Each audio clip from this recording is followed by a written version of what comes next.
Bismillah, Assalamualaikum warahmatullahi wabarakatuh.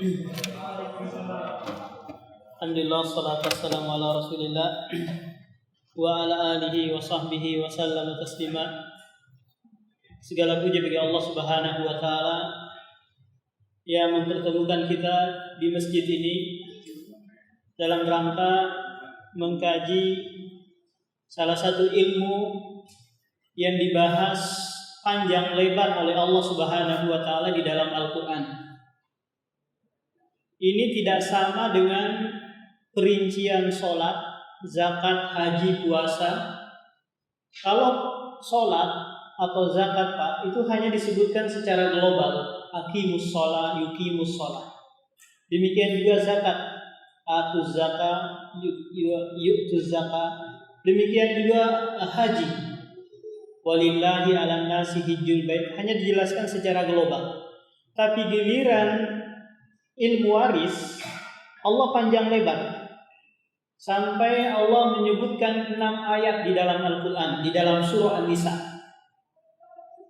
Dan Allah Subhanahu wa taala mengancam mereka yang tidak mau memakai aturan Allah ini dengan ancaman yang pedih, yaitu neraka jahanam. Di samping itu, banyak orang-orang yang melakukan kezaliman terhadap ilmu waris, terhadap warisan ini, Pak. Ada seorang suami meninggal, memiliki harta yang banyak, terus dikuasai oleh istrinya. Padahal istri itu hanya mendapatkan 1/8. Si anak tidak mendapatkan sama sekali. Coba lihat, ada lagi di sana hukum adat seperti di Bali yang menerapkan bahwa setiap wanita itu tidak mendapat kaum warisan, yang hanya mendapatkan kaum lelaki saja. Datang syariat Islam menjelaskan bahwa wanita itu mendapatkan 1/2 dari harta bapaknya, dari harta saudaranya. Kita lihat lagi di Sumatera sana yang menggunakan adat bahwa yang berhak mendapatkan warisan hanyalah kaum wanita. Laki-laki tidak berhak mendapatkan. Belum lagi hukum kompilasi di dalam hukum yang ada di Indonesia kita, hukum KUHP dan yang lainnya yang berkaitan dengan warisan. Akan tetapi yang akan kita bahas di sini yaitu hukum ilmu waris yang dipaparkan oleh Allah Subhanahu wa taala. Perlu kita ketahui bahwa ilmu waris ini bagian dari ilmu fikih. Ilmu fikih itu, Pak, ilmu yang berkaitan dengan muamalah kepada Allah atau hablum minallah, sholat, puasa, zakat, haji. Demikian juga hablum minan nas, hubungan dengan manusia. Pernikahan, jual beli, ilmu waris, jihad dan yang lainnya. Kenapa hal ini dijelaskan oleh Allah dan Rasul-Nya? Karena ini adalah kunci kesuksesan seorang hamba, Pak.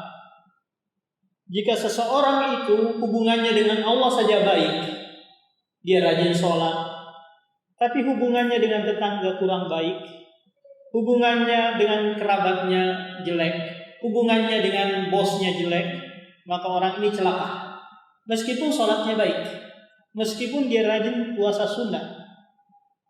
Sebagaimana tak kala ada seorang sahabat datang kepada Rasulullah menceritakan, wahai Rasulullah, ada seorang wanita yang dia rajin bersedekah, rajin berpuasa sunnah, rajin sholat malam. Ghairu annaha tu'dhi jiranaha bilisaniha. Akan tetapi perempuan ini suka menyakiti tetangganya dengan lisannya. Apa kata Rasulullah? Hiya finnar. Dia ini tempatnya di neraka. Kenapa? Karena buruk muamalahnya dengan manusia, itu tetangganya. Nah, ilmu waris adalah ilmu yang berkaitan dengan muamalah, berhubungan dengan harta dari orang yang sudah meninggal. Nanti ilmu waris akan membahas siapa saja yang berhak menerima dan berapa yang dia terima. Ini akan dijelaskan secara terperinci dari buku yang sudah dibagikan ini, yang Ana susun sendiri untuk memudahkan dalam mempelajari ilmu waris ini. Karena sudah banyak manusia yang meninggalkannya. Bahkan orang-orang yang menyandarkan kepada ilmu, orang-orang yang dikatakan ahlul ilmu, ketika menghadapi masalah ini, mereka sudah menganggap ya sudah bagi rata aja sudah. Laki-laki dan perempuan dihukumi sama.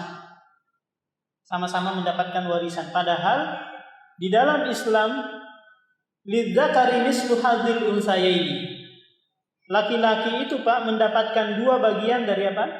Dari perempuan. 2 laki-laki, 2 bagian laki-laki daripada perempuan. Nah, kita akan nanti latihan bagaimana cara perhitungannya, semua akan dibahas di dalam buku ini.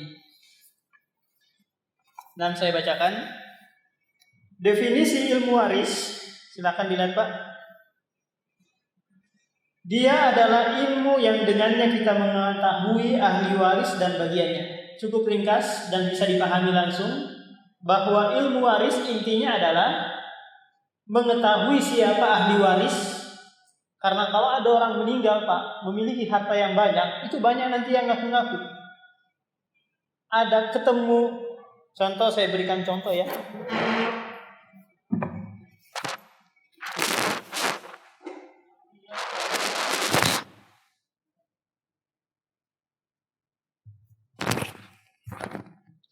Kita berikan contoh. Iya.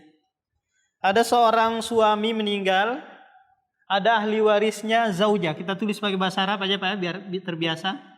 Zaujah. Istri, ada ahli warisnya istri. Kemudian ada walad, ada anak laki-lakinya. Ada anak laki-laki. Kemudian dia juga punya paman, amun punya paman. Taruhlah yang mati di sini adalah Ali, seorang suami dari ini, paham?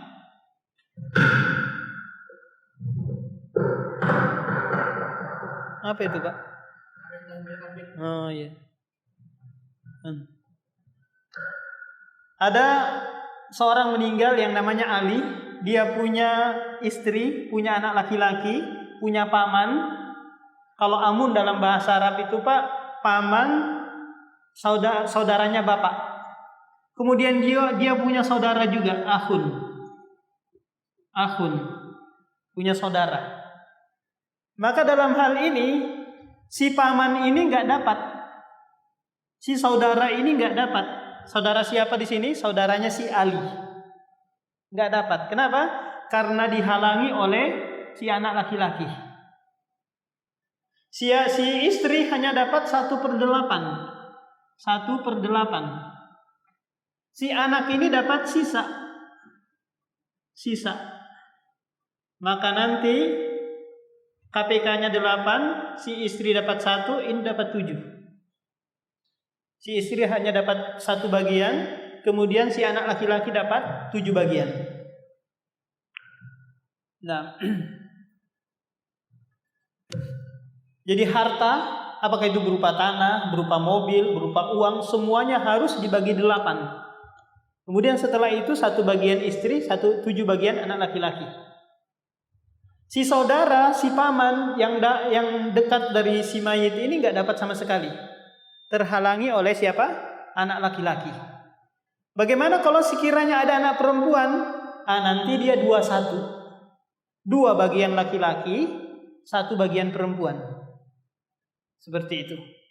Jadi apalagi kalau sekiranya ada tantenya si mayit, ada ponakannya, sudah dihalangi oleh apa? Oleh anak laki-laki. Maka si saudara, jika ada anak, maka dia ditendang, dia dihalangi, demikian juga paman. Kalau sekiranya ibunya si mayit atau ada bapaknya si mayit, nanti dapat bagian. Nanti ada rumus-rumusnya tertentu. Kita akan menjelaskan di sini bahwa jika berkumpul nanti banyak ahli waris, siapa saja yang berhak mendapatkan dan berapa bagian yang dia dapati. Berapa bagian yang dia dapati. Contoh kasus Pak Wahyu ya. Pak Wahyu anaknya 3 ya. Anak laki-laki 3. Istri 2 Pak Wahyu. Hah? Ada Pak Wahyu istri 1, zaujatun. Kemudian ada ibu. Ada ibu, ummun. Ada ummun. Ada bapak, ada abun. Ada saudara laki-laki ya. Anak laki-laki 3, waladun 3. Ada saudara, akhun. Saudara perempuan ada ukhtun. Banyak ahli warisnya ini. Banyak ahli warisnya Pak Wahyu, cuma yang mau mendapatkan 1, 2, 3, 4. Yang ini nggak dapat.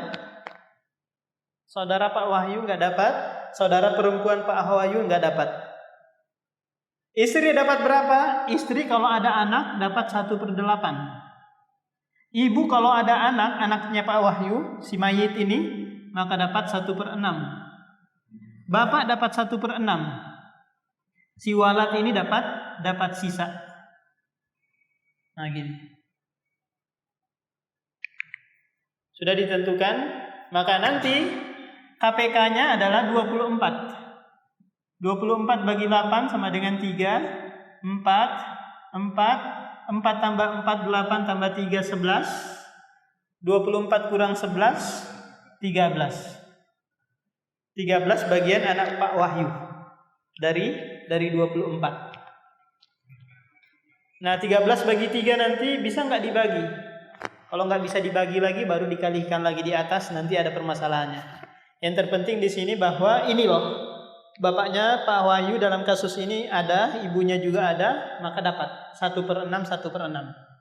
Dari mana kita mengetahui 1/6, 1/4, 1/8? Dijelaskan di dalam Al-Quran surah An-Nisa ayat 11, ayat 12, dan ayat 176. Nah ini saya mau memaparkan ini Pak, untuk menjelaskan siapa saja yang mendapatkan dan berapa bagiannya. Inilah fungsi ilmu waris. Nanti dengan mempelajari ini kita bisa mempraktekkan pada diri kita. Kalau istri saya meninggal dunia, berapa bagian saya? Dapat suami nanti. Suami itu mendapatkan setengah dari harta istrinya. Kalau ini bukan harta gonagini. Bukan harta yang dia cari bersama. Kan ada orang tuh Pak, dia berkeluarga, setiap gajinya diserahkan ke istri. Apakah ini harta titipan, ataukah harta nafkah, ataukah harta pemberian? Gak jelas kan? Si istri juga sibuk bekerja di kantor, dapat juga penghasilan.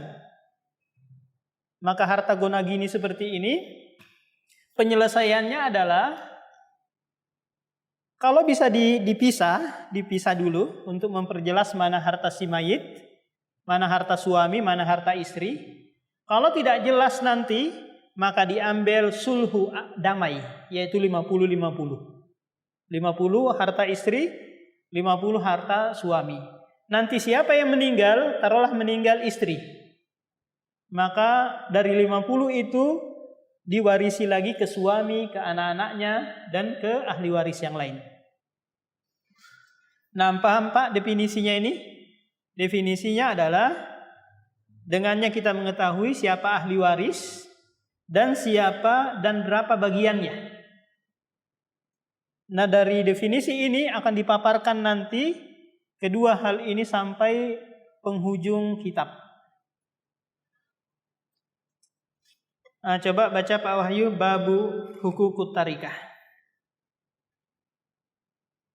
Langsung bahasa Indonesianya aja, tarikah. Tarikah adalah harta yang ditinggalkan si mayit, apakah itu berupa uang, kendaraan, rumah, tanah, budak, dan lain-lain. Maka tarikah tersebut memiliki hak-hak yang harus dipenuhi. Para ulama ahli waris menyebutkan ada 5 hak. Nah, jadi kalau sekiranya si mayit ini memiliki harta sekecil apapun harta tersebut, maka nanti dia memiliki hak sebelum dibagi. Ada hak-hak dulu yang perlu ditunaikan sebelum dibagi harta warisan tersebut. Dan ini nanti kalau sudah memenuhi hak-hak, itu harus disegerakan dibagi Pak. Karena Allah menyebutkan sebagai bentuk wasiat, yusikumullahu fi auladikum. Allah memberikan wasiat kepada kalian, Pak, kalau Bapak ada orang meninggal, pasti yang Bapak tanyakan pertama kali apa? Wasiatnya apa, kan ya? Biar segera ditunaikan. Ilmu waris ini, Pak, wasiatnya Allah yang harus disegerakan dibagikan. Jangan mendengar kata orang, belum kuburannya masih belum kering, belum juga larut kesedihan, belum habis kesedihan keluarga, kok mengurusin warisan, nanti dulu aja. Ini perkataan rancu dan subhat, jangan ikuti, Pak. Harus segera dibagi. Meskipun hanya perhitungan-perhitungan dulu. Belum dibagi karena mungkin ada urusan Kementerian Agama, urusan yang lain.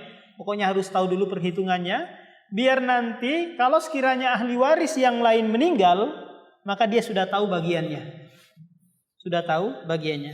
Nah, ini hak-hak yang akan disebutkan. Pak Wahyu baca lagi. Pertama, utang tarikah. Seperti mobil yang digadaikan, budak yang melakukan kerusakan dan harus diganti. Maka ahli waris harus membayar utang tersebut yang diambil dari uang si mayit. Termasuk juga adalah utang zakat yang belum dikeluarkan si mayit. Nah, ini hak yang pertama, Pak. Jadi harta nggak bisa langsung dibagi, dilihat dulu. Ini mobil ini digadaikan nggak? Rumah ini masih ada cicilannya nggak? Masih ada cicilannya di bank nggak? Atau sertifikat ini masih digadaikan di mana gitu? Harus dibayar dulu. Nah, kalau sekiranya ternyata utangnya lebih banyak daripada harta yang ditinggalkan, maka nanti nggak ada istilah utang, warisan utang. Paham? Warisan utang itu nggak ada. Kalau mau silahkan ahli waris membantu, kalau nggak ada kewajiban membantu si mayit untuk membayarkan utangnya. Nah, ini yang pertama, Pak, utang harta. Utang harta. Banyak orang itu yang Masya Allah penampilannya mobil mewah, rumah mewah, semua serba mewah, ternyata semua kredit. Semuanya serba utang. Maka dalam hal ini si ahli waris dia harus apa? Dia harus mencari dulu. Mencari mana utang harta yang dimiliki oleh si mayit. Nah, yang kedua, hak yang kedua adalah biaya pengurusan si mayit seperti biaya memandikan, kain kafan, ambulan, dan biaya gali kuburan. Semua diambil dari harta si mayit. Nah, ini lagi. Si mayit kalau dia meninggal dunia, maka pengurusan jenazah itu diambil dari hartanya. Beda halnya kalau kita di Indonesia ada namanya kumpul-kumpul untuk fardu kifayah, Pak ya. Di BD ini ada nggak? Nggak ada ya. Kalau di kampung-kampung biasanya ada 10.000 per bulan. Nanti kalau sekiranya meninggal dikeluarkan 1,5 juta untuk apa? Untuk pengurusan jenazah. Nah, kalau sudah ada seperti ini, nggak perlu lagi diambilkan dari harta si mayit. Kalau sekiranya tidak ada, maka diambilkan dulu, dibayarkan berapa biaya ambulannya, gali kuburannya. Kalau di Jakarta lebih mahal lagi, Pak, ada sewa tanah kuburan. Per tahun ya, Pak Wahyu. Per tahun. Dibayarkan terus. Maka ini dikeluarkan dari harta si mayit. Nah, demikian juga nanti permasalahannya kalau istri meninggal, apakah ditanggung oleh suami ataukah ditanggungkan oleh harta si mayit? Maka yang benar nanti diambilkan dari harta si istri. Diambilkan dari harta si istri. Kalau si istri nanti nggak ada, barulah diambilkan dari harta suami. Nah, yang ketiga, hak yang ketiga membayarkan utang uang yang pernah dia pinjam. Ahli waris harusnya tidak meminta kepada orang lain agar mengikhlaskan utang. Nah, biasa terjadi, Pak, kalau di kuburan itu bapak-bapak kalau sekiranya si mayit memiliki utang, tolong diikhlaskan. Ya, ini nggak boleh. Dia harus cari dulu dia pernah utang kemana nih, baru dikeluarkan dari hartanya, harta si mayit, dibayarkan. Kalau sekiranya sudah habis, ya sudah, nggak ada lagi. Nggak ada lagi karena dia memiliki tanggungan yang bisa menghalangi dia masuk ke dalam surga. Nah, yang keempat, hak yang keempat adalah wasiat harta. Maksimal 1/3 dari harta yang ditinggalkan atau kurang dari itu.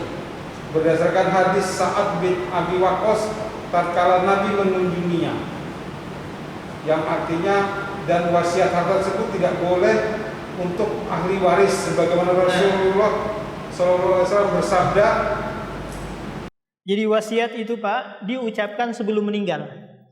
Saya nak kalau meninggal nanti tolong harta saya ini diperuntukkan ke BDI As-Salam, Masjid As-Salam BDI. Padahal hartanya 3 miliar. Dia mau beramal jariah, ya kan?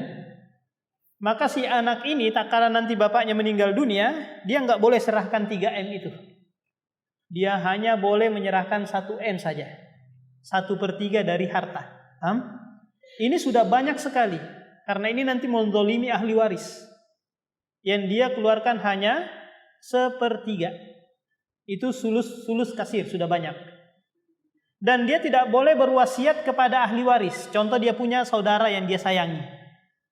Nah, kalau saya meninggal tolong kasih saudaraku itu setengah hartaku ya. Enggak boleh. Nah, tolong putriku ini dikasih ya karena dia susah. Kamu kan sudah punya usaha, punya mobil mewah, rumah mewah. Ini kasih putriku aja. Putriku ini ya satu-satunya ini ya kasih semua. Ini enggak boleh ditunaikan. Kenapa? Karena dia berwasiat kepada ahli waris. La wasiat ahli waris. Tidak boleh memberikan wasiat kepada ahli waris. Nah, kalau dia berwasiat untuk kemaksiatan, contohnya dia bilang gini, nak kalau saya meninggal dunia tolong uang saya ini diserahkan ke kilo 17 sana ya. Dia untuk perlebaran tempat maksiat di kilo 17 sana. Maka ini enggak boleh ditunaikan. Kenapa? Karena wasiat kepada kemaksiatan. 6. Hak yang kelima. Hak yang kelima adalah warisan jika masih ada sisa dari hak-hak sebelumnya, maka terjadi perhitungan. Siapa yang berhak dan siapa yang tidak berhak atas warisan tersebut. Nah, ini yang terakhir Pak. Ini yang menjadi topik pembahasan kita. Kapan ini terjadi? Ketika masih ada sisa dari hak-hak yang sebelumnya. Itu yang sebelumnya itu yang diutamakan. Bayarkan utangnya, nunaikan wasiatnya, dan yang lainnya. Dicari-cari dulu. Ya, dicari-cari dulu. Setelah itu dicari-cari, barulah terjadi pewarisan. Disegerakan. Harus disegerakan. Hari itu meninggal, hari itu juga langsung dibagi.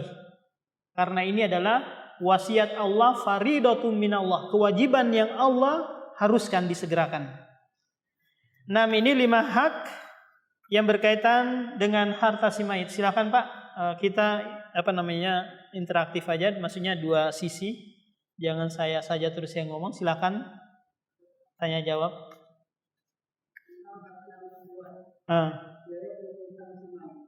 Iya.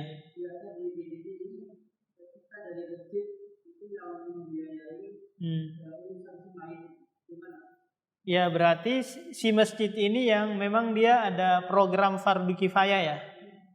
Yang apakah itu ditarik dari jamaah ataukah dikumpulkan dari sumbangan atau apa, pokoknya masjid ini sudah bertanggung jawab tentang hal itu. Karena dia yang mengelola masjid, dia diserahkan penuh dalam pengurusan ini. Dan masjid pun sebenarnya tidak ada tanggung jawab dalam hal ini. Tidak ada. Cuma ini hanya inisiatif dari DKM kan ya. Kewajiban fardu kifayah itu tidak dibebankan ke DKM. Tapi dibebankan kepada si mayit. Itu Pak.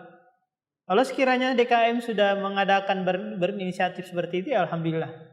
Berarti nanti nggak usah lagi ditarik dari harta si mayit. Dananya ada.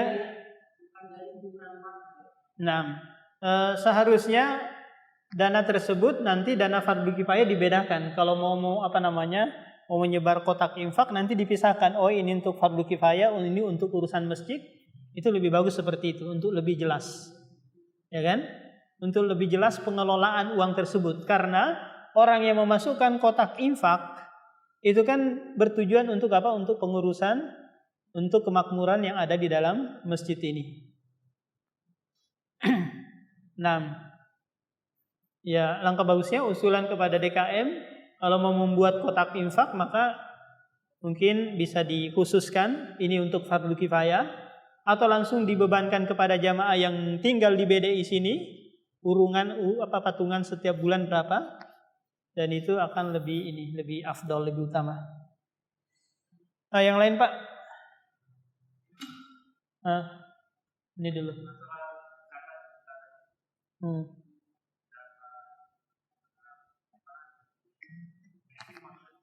Iya.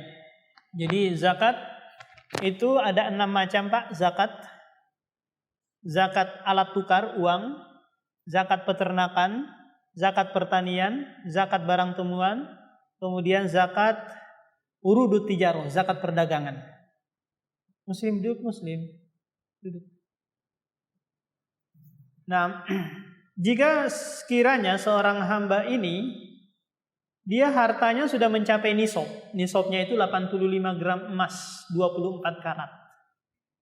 Sudah meninggal dunia. Sementara belum berlalu haul, belum lewat setahun. Dia taruhlah dia kemarin terkumpul nisabnya di bulan Di bulan Ramadan. Berjalan baru sekarang bulan Rabiul Awal ya. Tinggal berapa bulan lagi sampai setahun. Dia meninggal dunia. Maka berarti ada kewajiban nih. Dia harus membayarkan zakat harta yang dia tinggalkan itu. Kenapa? Karena sudah mencapai nisab. Karena mendahulukan ya sebelum haul itu dibolehkan. Nah, seperti itu Pak. Dikeluarkan dulu zakatnya. Adapun rumah, mobil, pesawat pribadi itu nanti nggak ada zakatnya ya. Yang ada itu hanyalah uang yang numpuk di rumah atau di bank. Bapak itu? Bapak itu ya? Sebutkan namanya Pak, biar kita ta'aruf ya, saling kenal. Tinggal di sini Pak?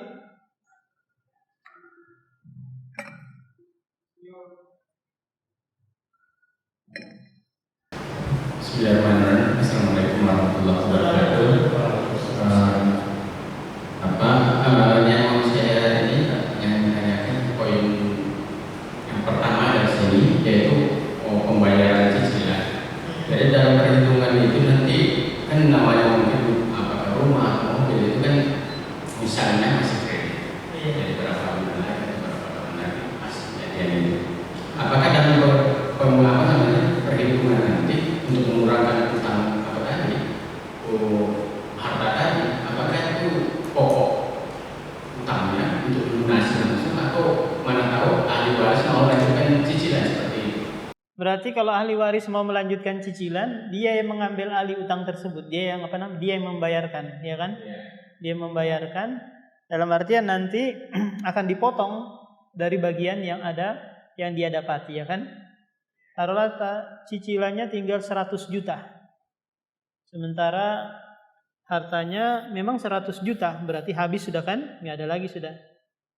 Dia yang melanjutkan utang, berarti dia yang bertanggung jawab dalam hal ini. Dia yang mengambil alih dan tetap dikeluarkan Pak dari rumah tersebut kalau sekiranya nanti dijual. Atau si anak ini mengambil alih, berarti dia membeli rumah itu kan? Ya kan? Dia membeli. Berapa yang dia beli? Harganya berapa? Ya sesuai lah, nggak mungkin karena dia mungkin statusnya anak ya turun-turun dikit, enggak. Ya sesuai standar harga jual rumah, kemudian dia dapatkan warisan dari situ. Kalau misalnya ada beberapa cicilan tetap bayar, ada asuransinya ya. Iya. Jadi lunas itu nggak dipotong lagi ya. Iya. Kalau dia asuransikan rumahnya, maka kalau meninggal dunia itu diambilkan dari lunas ya. Iya, alhamdulillah kalau kayak gitu. Tinggal ahli waris nanti menjual rumah tersebut atau langsung memetak-metak untuk membagikan ke ahli waris. Kalau nggak mau dijual, sayang ini peninggalan orang tua kita, ya sudah dipetak-petak, dibagi di 8 mungkin atau dibagi 12, kemudian nanti dibagikan ke ahli waris sesuai dengan perhitungan.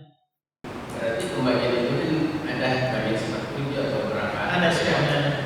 Jadi ini misalnya ada rumah satu, itu tidak ada kewajiban harus dijual rumahnya bagi-bagi atau hanya tidak? Ya bisa langsung dibagi-bagi seperti itu. Kalau nggak mau jual ya sudah kamu bagianmu ini dan seterusnya. Kalaupun nanti si pihak yang lain mau menjual, dia harus nawarin dulu ke yang ahli waris yang lain. Nggak boleh dia orang lain dia tawarin, nggak boleh. Harus dia tawarin yang ada di situ. Ini namanya syuf'ah dalam ilmu fikih. Contohnya kita nih Pak dapat bagian tanah 1 hektar. Sementara ini belum dipetak, belum dibagi sertifikatnya, maka ahli waris yang lain nggak boleh menjual ke yang lain, harus menjual ke sesama ahli waris di situ. Nah, yang lain Pak mungkin? Jadi apa namanya? Misalnya ada ahli waris ini sama itu beberapa orang anak sesuai. Jadi di antara ada 5. Jadi di antara 5 ini kan misalnya kadang-kadang orang tua membagi perusahaan ini buat sini, rumah di sini, kebun di sini. Apakah mungkin seperti itu? Iya. Atau di antara peserta itu atau ahli waris saling rela saja? Iya, ya udahlah. Jadi kalau sekiranya dia bagi sebelum dia meninggal Pak, itu namanya hibah atau sodakoh kalau dia berniat pahala kan ya, atau hadiah kalau dia mau menarik hati si yang diberikan. Nah kalau sekiranya ada orang kaya, dia nggak mau pusing-pusing nanti anaknya di belakang tengkar, kelahi, saling penjara dan lainnya karena warisan, ya sudah dia bagi-bagikan sebelum dia meninggal. Tapi tentunya harus adil dalam pembagian. Setelah itu dibagi semua habis, ternyata dia belum meninggal, dia numpang di mana? Ya kan dia cari kontrakan sana kalau sekiranya dia, karena ini bukan lagi hartanya dia kan? Atau dia numpang dulu ke anaknya, kalau anaknya mau memberikan tumpangan. Nah seperti itu. Karena masalahnya dia sudah nggak ada lagi rumah, sudah dibagi-bagi semua. Beda halnya kalau sekiranya, nanti saya, kamu ambil rumah ini kalau saya sudah meninggal dunia. Nah ini warisan namanya. Warisan. Nah Pak, itu ada mic-nya. Bapak sini mau nanya tadi ya? Ada yang mau nanya tadi sini, sebelah sini. Assalamualaikum warahmatullahi wabarakatuh. Nama saya Abu Cepi. Mau izin bertanya, jika tadi dalam pembagiannya itu terlambat, karena ahli warisnya mungkin masih menjual ibadah, apakah berpengaruh terhadap si mayit? Apakah berpengaruh kepada si mayit? Misalnya dia apakah dia jadi berdosa atau mayitnya karena lamanya proses pembagian waris? Iya, maka nanti itu tidak berpengaruh kepada si mayit ya. Karena ini urusan dunia sudah, bukan lagi ada urusan dengan karena dia sudah terputus. Silahkan saja kalian mengurus. Kalau sekiranya memperlambat, ada seorang yang memperlambat, nah ini dia yang melakukan kezaliman karena tidak menyegerakan wasiat Allah Subhanahu wa taala. Banyak tuh Pak kasus sampai mati ahli waris kok belum dibagi-bagi, ternyata ada yang ngeyel nggak mau, harus dibagi sekian, harus saya lebih banyak karena saya yang banyak merawat bapak dulu ketika masih hidup. Ketika pikun bapak saya yang ngurusin tainya dan yang lainnya kan ya, maka dia ini merasa harus banyak. Nah ini nggak boleh kezaliman. Atau dia bersepakat, ya sudahlah kita sama-sama saudara bagi rata aja.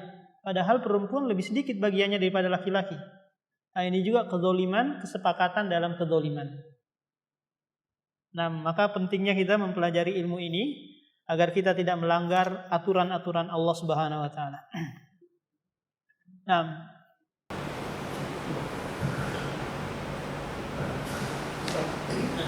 jadi pada prinsipnya seandainya ada suatu keluarga,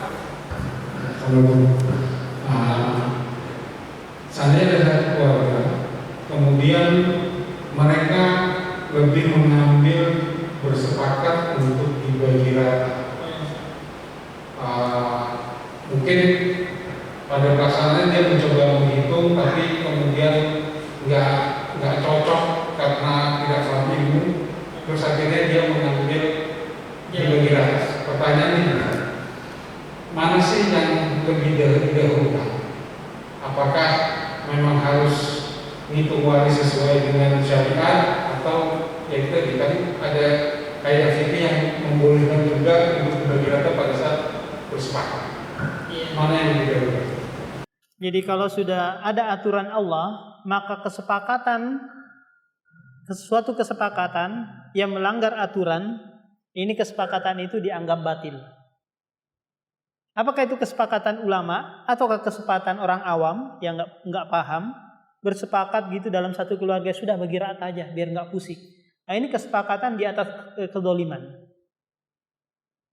Nah kalau sekiranya nanti beberapa bulan atau beberapa tahun ke depan baru dia sadar, maka dia harus membagi sesuai syariat lagi, secara secara syariat.